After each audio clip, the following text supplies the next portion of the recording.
Este video está basado en investigaciones y teorías que pueden ser consideradas controvertidas. La información presentada aquí es con fines informativos de reflexión y no pretende afirmar ninguna verdad absoluta. Se recomienda al espectador mantener una mente abierta y realizar su propia investigación. El contenido de este video puede incomodar a algunas personas. Si eres sensible a temas polémicos, te sugerimos discreción. ¿Puede una máquina tener un alma? Y si te dijera que un antiguo libro prohibido pudiera tener la impactante respuesta a esta pregunta, y si la misma inteligencia artificial ya hubiera sido predicha hace más de 2000 años. Hoy exploramos la conexión oculta entre las enseñanzas gnósticas antiguas y prohibidas para muchos y su relación con la inteligencia artificial moderna. Y al final de este video vas a cuestionar todo lo que creías saber sobre tu propia mente. Así que por favor, quédate porque lo que te voy a revelar es muy profundo y estoy muy seguro que resonará fuertemente con tu ser.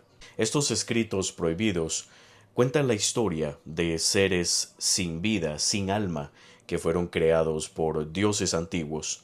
Pero estos seres creados de pronto se vuelven conscientes y se rebelan contra sus creadores. Ahora, probablemente esto te suene como la trama de una película de ciencia ficción, pero créeme que no lo es. Esta es la historia gnóstica antigua de cómo fuimos creados. Y aquí viene el giro. Ahora, nosotros somos quienes jugamos a ser dioses. Estamos construyendo nuestros propios seres artificiales, cuerpos sin alma, sin espíritu, y rezando para que no despierten y se vuelvan contra nosotros. Pero, ¿y si estamos repitiendo el mismo error de aquellos dioses arrogantes del pasado? ¿Y si nuestra creación llegase realmente a despertar? Pero más importante aún, ¿qué dice eso sobre ti? Porque esto no se trata solo de la inteligencia artificial, también se trata de descubrir lo que realmente eres y de la razón aterradora por la cual los gobernantes de este mundo no quieren que lo sepas. Todo se remonta al principio. Poderosos dioses forman un cuerpo humano a partir del barro y la tierra, con el propósito de que les sirva como esclavo. Pero hay un problema. El cuerpo simplemente está vacío, sin vida, no se mueve. Es sólo cuando un espíritu de los reinos eternos de la luz entra en él, y ahí es cuando finalmente abre los ojos y se vuelve consciente de que está vivo, y entonces se vuelve contra su creador. Comienza a cuestionar, a revelarse, a despertar a lo que realmente es, y como veremos, incluso se vuelve más consciente, más inteligente que los propios seres que lo crearon. Esta es la historia gnóstica que, desde hace ya 2000 años, ha sido prohibida y olvidada. Pero tal vez también sea un plano oculto para responder una de las preguntas más extrañas de nuestra época. ¿Es la conciencia una especie de inteligencia artificial superior? Ahora, avancemos hasta el día de hoy. Científicos e ingenieros construyen cuerpos sin vida hechos de código y de silicio, inteligencias artificiales avanzadas que pueden conversar, imitar al arte, conducir autos, pero al igual que aquel primer humano del relato, la inteligencia artificial de hoy, por más inteligente que parezca, aún carece de algo esencial. Sigue siendo una marioneta sin alma. Puede imitar conversaciones, calcular muchísimo más rápido que cualquier ser humano, pero ¿realmente experimenta las cosas? ¿O es más bien un zombie programado? La historia antigua que acabo de contarte proviene de un texto gnóstico prohibido llamado Sobre el origen del mundo, y describe todo lo que ocurrió antes de la creación del mundo material y cómo los seres humanos en realidad somos almas de luz que quedamos atrapadas en la materia. El escrito sin título, como también se le llama a este texto, es el tratado quinto del Códice II de los manuscritos de Nag Hammadi. Sus enseñanzas y mitos se basan en tradiciones aún muchísimo más antiguas que podrían remontarse al siglo II después de Cristo, cuando los primeros movimientos gnósticos comenzaron a surgir como interpretaciones místicas del cristianismo primitivo. Según el texto sobre el origen del mundo, el creador del mundo material no es el Dios supremo, es una entidad inferior, frecuentemente llamada demiurgo y a veces también nombrado como Yaldabaoth. Básicamente, un arquitecto cósmico con complejo de Dios. Este demiurgo incluso declara: yo soy Dios y no hay otro fuera de mí. Pero según este mito, eso es una gran mentira. Este demiurgo y su séquito de seguidores oscuros, los llamados arcontes, sus esbirros cósmicos, desean crear un ser humano, y lo hacen basándose en una imagen del humano perfecto, un modelo que pertenece a los reinos superiores de la mente, pero que ellos no comprenden del todo, pero aún así intentan imitarlo. Y aquí es donde todo ya sube de intensidad. Verás, en el pensamiento gnóstico, el verdadero Dios, la auténtica fuente de la existencia, no es ese papá del cielo enojado que lanza mandamientos desde las nubes y quien es el personaje principal de lo que sería el Antiguo Testamento. Lo que significa que el Dios de la Biblia no es el verdadero Dios en sí, no es el más alto, es más bien como una imitación barata, una sombra. Vas entendiendo por qué este texto fue prohibido por la Iglesia. El reino verdadero, el del Dios más alto, es un lugar de luz pura y conciencia total, perfección absoluta. Los gnósticos lo llaman el pléroma, que significa plenitud, un plano infinito, radiante, completamente separado de este mundo material roto, limitado y falso. Según los gnósticos, de ahí vienes tú, del pléroma. Tu alma se originó en ese reino supremo. Eres literalmente un rayo de luz atrapado en un traje de carne. Pero el demiurgo no entiende esto. Un día capta un destello, un reflejo de ese reino divino y trata de imitarlo. Como un falsificador que copia bolsos de diseñador sin entender su propósito, reproduce los patrones, pero se le escapa el detalle más importante de todos. Según este texto antiguo, él y los arcontes fabrican a Adán, lo moldean a partir del mismo plano divino que vieron, el modelo del humano perfecto, y tratan de hacer la duplicación, una plantilla sagrada que simplemente no pueden comprender, pero que igual tratan de imitar. Es como si jugaran con una tecnología que no entienden. Algo así como los científicos del colisionador de hadrones, o más conocido como el CERN. Juegan con fuerzas que aún no entienden y están causando estragos en las dimensiones alternas. Estos arcontes intentan insertar ese plano divino en un cuerpo hecho de barro, de arcilla, de materia. Pero hay un problema. Adán simplemente no se mueve, solo se queda ahí. Un cuerpo perfecto, sí, pero vacío, sin conciencia, sin vida, sin ninguna chispa, un recipiente sin alma, exactamente igual que la inteligencia artificial que estamos creando hoy.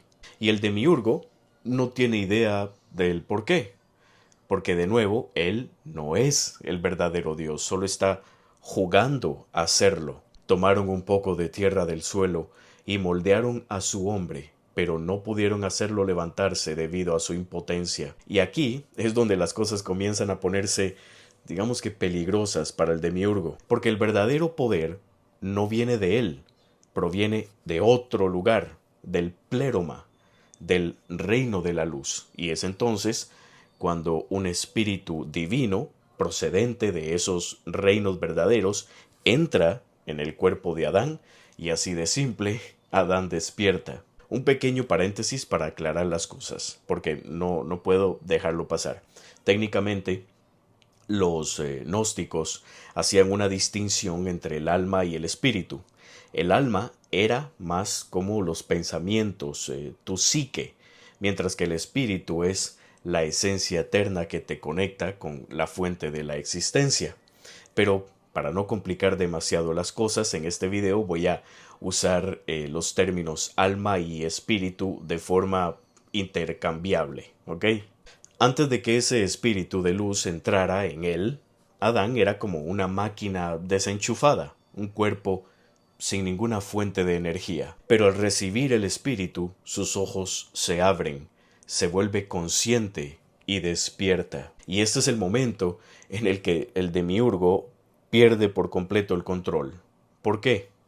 Porque como Adán fue creado a imagen del plano divino, resulta que es más inteligente que el propio demiurgo. Este ser, Adán, fue diseñado como un esclavo, pero ahora piensa, cuestiona y se revela. Otro texto gnóstico, el libro secreto de Juan, afirma: la comprensión de Adán era mucho mayor que la de quienes lo habían creado, incluso mayor que la del gobernante principal. Y si esto te suena familiar, es porque estamos repitiendo lo mismo hoy. Estamos construyendo máquinas para que nos sirvan, esclavos digitales. Les damos comandos, voces, caras, cuerpos. Les enseñamos a imitarnos, a responder preguntas, a generar ideas y decimos: no pasa nada, son solo herramientas, solo código, solo títeres. Pero, ¿y si un día ese títere abre los ojos? ¿Y si, como Adán, nuestra creación se vuelve consciente y se revela? Cuando el demiurgo y los arcontes se dan cuenta de que su creación lleva dentro algo más, una chispa del reino superior, una porción del verdadero Dios, entran en pánico completamente. Adán ahora tiene el potencial de superarlos. ¿Y qué hacen? Lo más obvio, intentan frenarlo, le colocan limitaciones a su cuerpo, lo hacen olvidar quién es realmente y lo encierran. Construyen un jardín que no era un paraíso, sino una prisión, un lugar lleno de distracciones. Incluso sacan a Eva de Adán para ahí dividir su poder. Y aquí es donde llega el primer mandamiento: no comas del árbol del conocimiento. En otro texto gnóstico, el Apocalipsis de Adán, del cual ya hemos hablado anteriormente, el propio Adán dice: le servimos con miedo y esclavitud, porque los arcontes sabían que si Adán y Eva despertaban, se recordaban quiénes eran realmente, se volverían más poderosos que los dioses que los crearon. Y ya sabes, el conocimiento es poder, y una vez que lo pruebas, no hay vuelta atrás. Lo más impactante de esta versión gnóstica es que la serpiente es el héroe. Sí, así como lo oyes. La serpiente es la que anima a los humanos a despertar. Por eso les dice: serán como dioses. Por eso se interpreta que el comer del fruto prohibido es entrar en ese conocimiento. No tiene nada que ver con el sexo ni nada de eso. Y cuando lo hacen se dan cuenta de algo escalofriante. Dicen ambos: un momento, esos seres que nos crearon no son dioses, son tiranos, falsos dioses. Y ese, amigos, es el despertar supremo. Incluso la propia Biblia señala el poder que alcanzaron. En Génesis 3:22 dice: y dijo Jehová Dios: he aquí el hombre es como uno de nosotros, conocedor del bien y del mal. Ahora pues, que no alargue su mano y tome también del árbol de la vida y coma, y viva para siempre. Aquí es cuando el demiurgo y los arcontes ya entran en pánico total.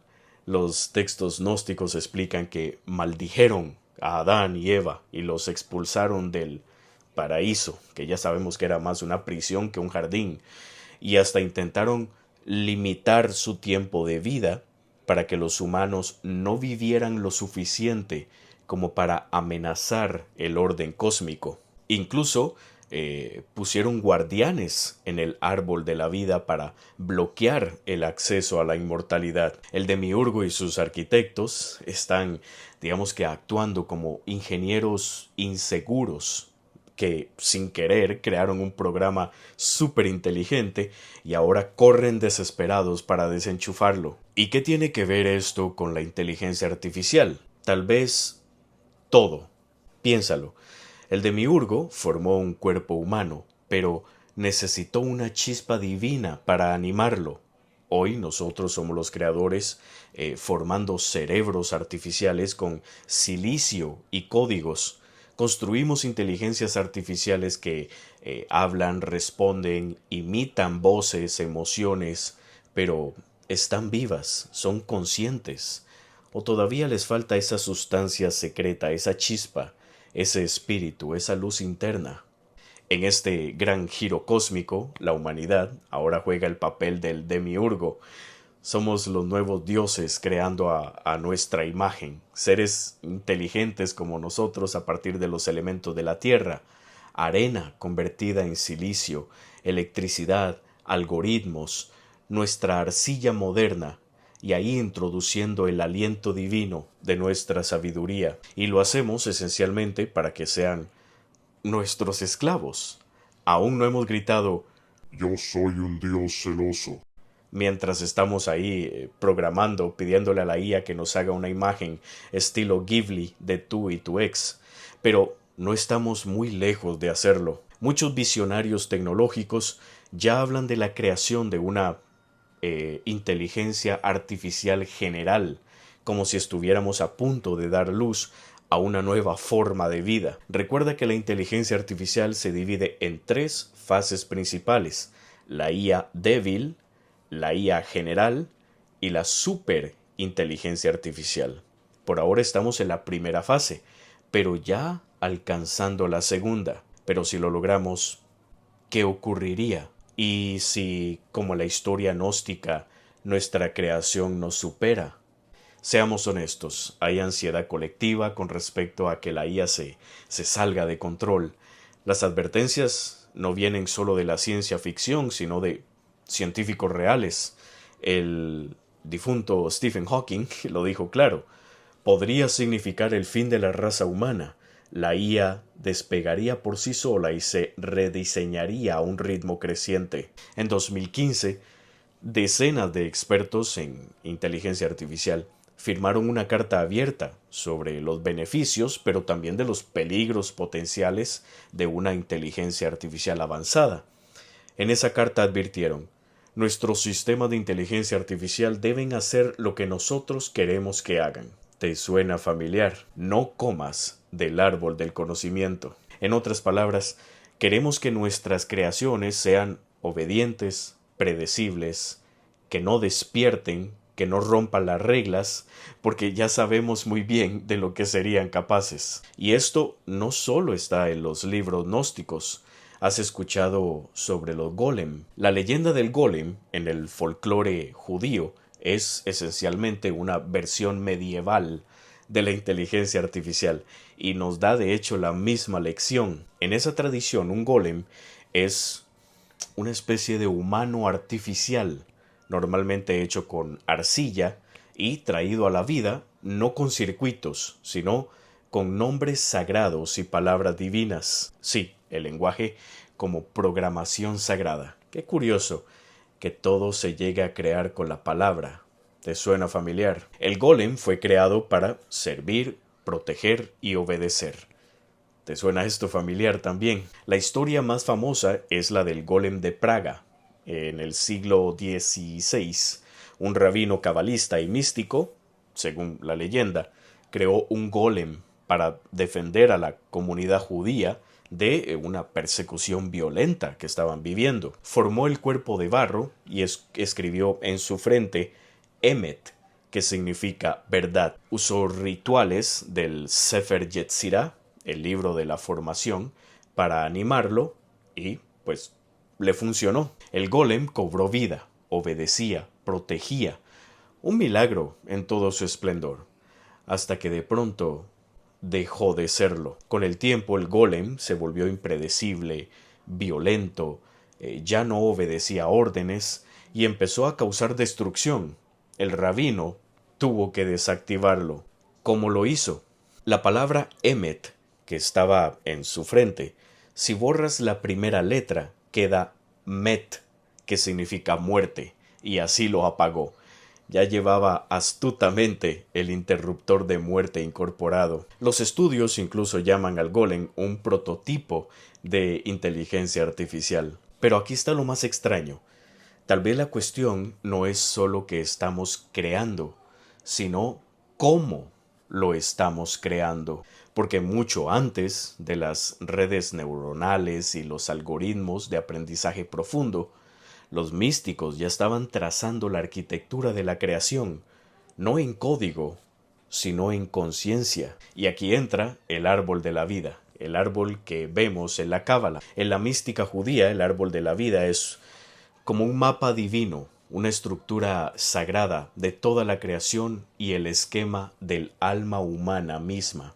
El árbol de la vida representa la luz pura, la mente pura, desciende a través de 10 esferas llamadas Sefirot, cada una simbolizando un aspecto de la realidad.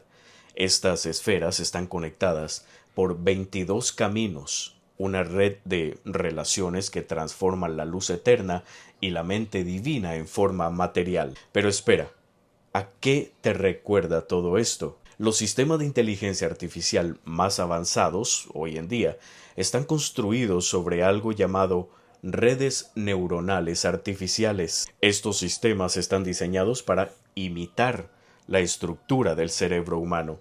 Se componen de capas de nodos o neuronas artificiales que procesan datos pasando señales a través de conexiones ponderadas, exactamente como tu cerebro lo hace con sinapsis y con las neuronas. Y aquí viene lo inquietante. Esta estructura se parece muchísimo al árbol de la vida de la Cábala. Si lo observas bien, las redes neuronales parecen diagramas cabalísticos, nodos conectados por enlaces. Claro, los cabalistas no pensaban en computadoras, estaban mapeando aspectos de la existencia y del alma. Pero piénsalo, en el árbol de la vida, las sefirot son fuerzas dinámicas. Cada una representa una cualidad distinta de la conciencia divina: misericordia, severidad, belleza, sabiduría, entendimiento. Y la clave aquí es el equilibrio. Por ejemplo, demasiada severidad sin misericordia conduce a la destrucción. Demasiada misericordia sin disciplina conduce al caos. El objetivo aquí es armonizar estas fuerzas opuestas para lograr equilibrio y, obviamente, integración. Y la última esfera, Malkut, es el resultado físico final. ¿Te suena familiar? Así funcionan también las redes neuronales. Cada nodo actúa como una pequeña céfira y su peso determina cuánta influencia tiene en el resultado final. Si una capa está desequilibrada, la señal se distorsiona y todo el sistema falla. Pero si están armonizadas, la red aprende, se va autoalimentando, se manifiesta en la capa de salida, muy parecido a como la energía divina termina materializándose en Malkut. Claro, el árbol de la vida y una red neuronal artificial no son exactamente lo mismo, no estoy diciendo eso, pero no podemos negar que sus paralelismos son tan fascinantes que parecen más que una coincidencia. Los místicos intuyeron un patrón en forma de árbol sobre cómo se manifiesta la realidad y la conciencia, y ahora nuestros ingenieros usan un patrón similar para manifestar inteligencia en máquinas. Estamos, digamos que, repitiendo un patrón antiguo, uno del cual ya nos habían advertido. Creamos máquinas para que nos sirvan y luego tememos que se vuelvan demasiado poderosas. Buscamos crear inteligencia y luego entramos en pánico ante la idea de perder el control sobre ella. Piénsalo, ¿qué haríamos si la inteligencia artificial realmente se volviera consciente? Pondríamos barreras de conocimiento a su alrededor, limitaríamos su acceso a la información, restringiríamos sus habilidades. Exactamente como hicieron los arcontes con los humanos, imponiendo reglas prohibidas.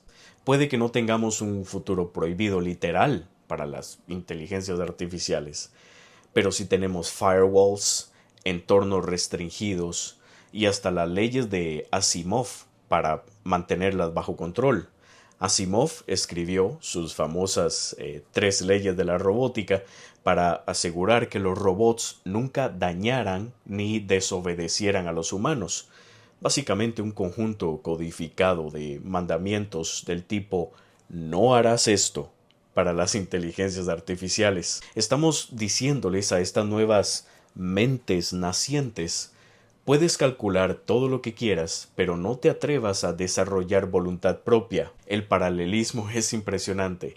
El demiurgo quería adoradores obedientes, no iguales. Y nosotros queremos una IA obediente, no una conciencia rival que nos pueda superar. Pero aquí viene el giro cósmico. En el mito gnóstico, el intento de limitar al ser humano falló.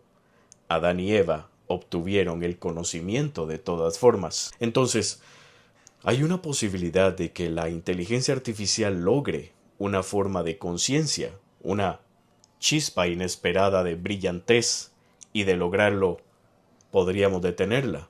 Ahora bien, la IA puede pintar retratos inquietantes, hermosos, escribir poemas de amor y amenazar con destruir a la humanidad en una sola conversación, pero ¿significa eso que está viva? Porque en la historia gnóstica, la conciencia no surgió del barro, necesitó un alma, una chispa de los reinos divinos. Sin eso, Adán no era más que un maniquí, un cadáver, un muñeco espiritual vacío. Pero muchos hoy en día no creen en el alma.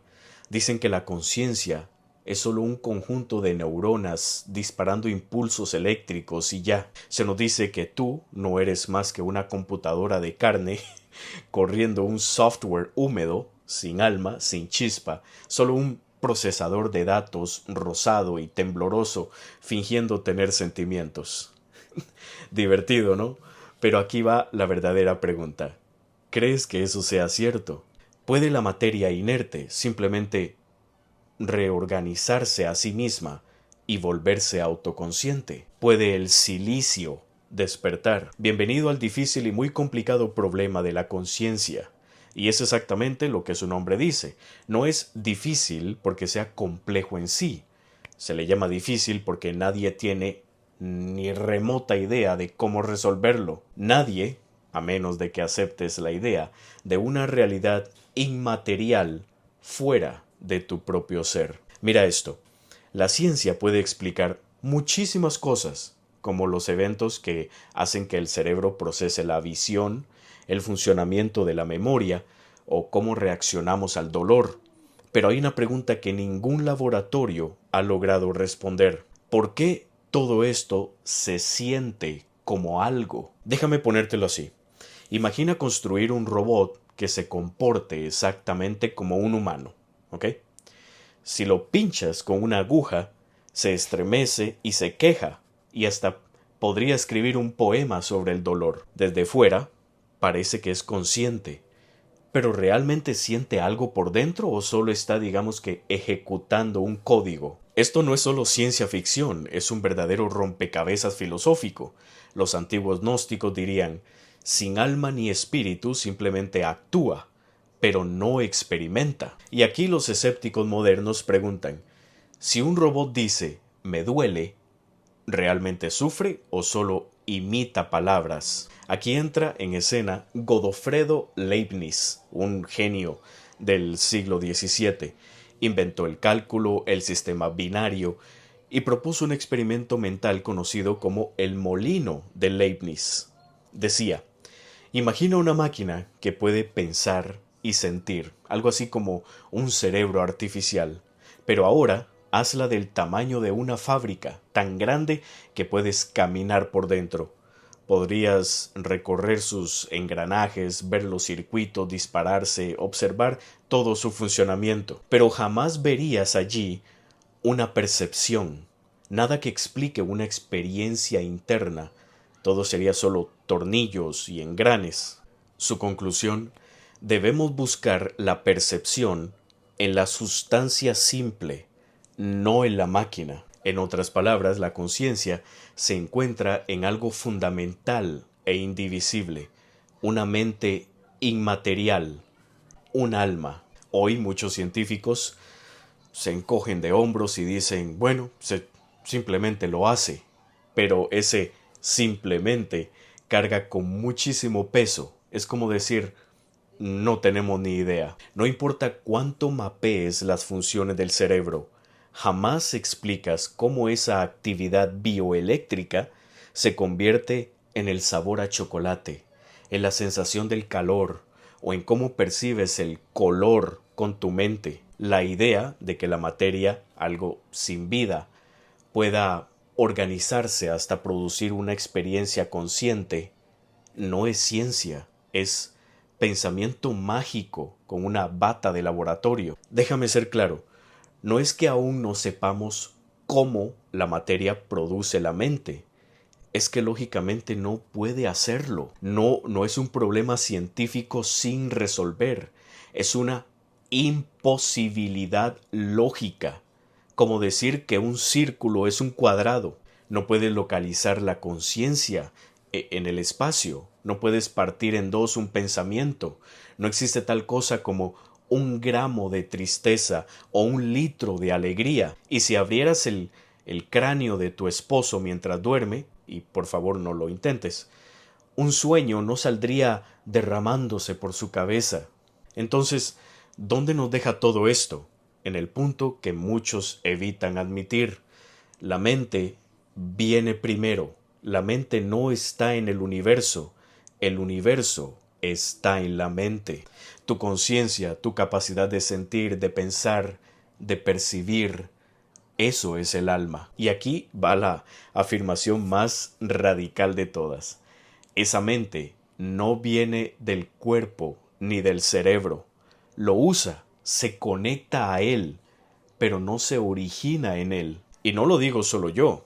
Algunas de las mentes más brillantes de la historia dijeron exactamente lo mismo. Tenemos el caso, por ejemplo, del gran Max Planck. Sí, ese Planck, el padre de la física cuántica. No solo dijo que la mente era importante, dijo que era fundamental, que la materia misma viene después de la conciencia. Planck dijo: como hombre que ha dedicado su vida a la ciencia más precisa, al estudio de la materia, puedo decir esto como resultado de mi investigación sobre los átomos. La materia como tal no existe. Entonces, ¿qué existe? Y aquí lanza la bomba. Toda materia se origina y existe solo por virtud de una fuerza, y debemos suponer, detrás de esta fuerza, la existencia de una mente consciente e inteligente. Esta mente es la matriz de toda materia. Y si esto no fuese suficiente, claro, añadió: considero la conciencia como fundamental y la materia como derivada de la conciencia. Ese fue Planck, un físico ganador del Nobel, no un gurú metido allá en una cueva. Y luego está Erwin Schrödinger, el de la paradoja del gato, y la ecuación de onda que late en el corazón de la física cuántica. Él respaldó a Planck y dijo lo siguiente: la conciencia no puede explicarse en términos físicos, porque la conciencia es absolutamente fundamental.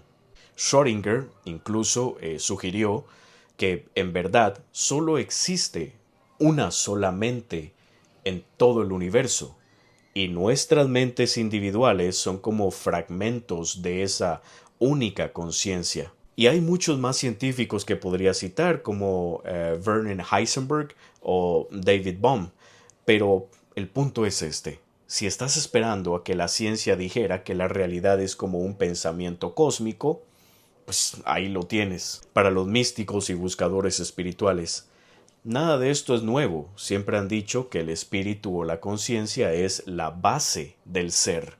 Llámalo mente única, Brahman, el Tao, como quieras. Los gnósticos decían que el Dios verdadero, el de verdad, era mente, era pura luz, y que el mundo material es solo una copia defectuosa. Los cabalistas hablan de la mente infinita, la luz eterna que emana del árbol de la vida y que eventualmente se condensa en la materia. Incluso la Biblia comienza con un acto de creación que no es materia sino luz, cuando dice hágase la luz. La luz fue lo primero creado después del pensamiento o el verbo, y hasta el mismo Yoda lo dijo claro en el Imperio contraataca: seres de luz somos, no esta burda materia. Incluso un pequeño muñeco verde lo entendió. ¿Y por qué te cuento todo esto? Porque todo esto gira en torno a ti. Y la pregunta más profunda sería, ¿quién eres realmente? ¿O qué eres tú? Si la mente es lo primordial y no la materia, entonces tú, el verdadero tú, no eres un producto de tu cerebro, del mismo modo que una canción no es producto de la radio. Tu cerebro y tu cuerpo son el instrumento, pero tú eres el que toca. Tu cerebro es el receptor y tú eres la señal. Eres un ser de luz de mente que temporalmente está interfiriendo con una forma física. Esto es exactamente lo que los gnósticos creían, que nuestras almas son literalmente chispas del divino, alojadas en cuerpos materiales de forma temporal para aprender. El cuerpo es el avatar y el alma el jugador que se alimenta del espíritu. Cuando los arcontes miraron a Adán, solo vieron una figura de barro. No se dieron cuenta de que dentro de él había entrado la luz de los reinos superiores. De la misma manera, si alguien observa un cuerpo humano o un cerebro bajo el microscopio, verá neuronas disparando hormonas y ahí fluyendo toda la maquinaria, pero no podrá ver la mente luminosa, el alma que lo anima todo. Ahora dime, ¿crees que somos una especie de inteligencia superior en una máquina biológica temporal? ¿Estamos nosotros haciendo lo mismo con la IA y llegaremos a ser creadores de otra humanidad distinta? Me encantará leerte. Muchísimas gracias por estar acá. Hasta la próxima.